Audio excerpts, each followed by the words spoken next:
ഏശയ്യ 55:8 കർത്താവ് അരുളിച്ചെയ്യുന്നു, എൻ്റെ ചിന്തകൾ നിങ്ങളുടേതുപോലെയല്ല, നിങ്ങളുടെ വഴികൾ എൻ്റേതുപോലെയുമല്ല.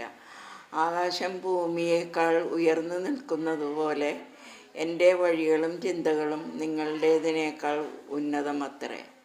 റോമ 12:1-2 ആകയാൽ സഹോദരരെ, ദൈവത്തിൻ്റെ കാരുണ്യം അനുസ്മരിച്ചുകൊണ്ട് ഞാൻ നിങ്ങളോട് അപേക്ഷിക്കുന്നു, നിങ്ങളുടെ ശരീരങ്ങളെ വിശുദ്ധവും ദൈവത്തിന് പ്രീതികരവുമായ സജീവ ബലിയായി സമർപ്പിക്കുവിൻ.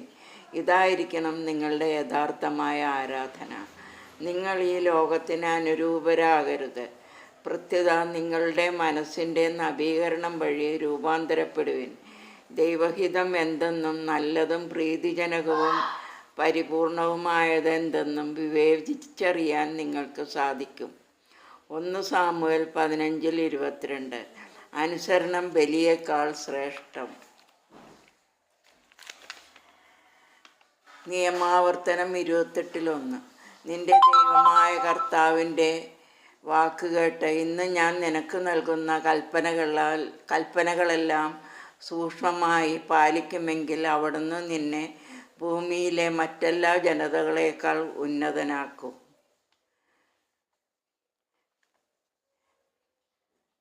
സങ്കീർത്തനം 119 അങ്ങേക്കെതിരായി പാപം ചെയ്യാതിരിക്കേണ്ടതിന് ഞാൻ അങ്ങയുടെ വചനം ഹൃദയത്തിൽ സൂക്ഷിച്ചിരിക്കുന്നു.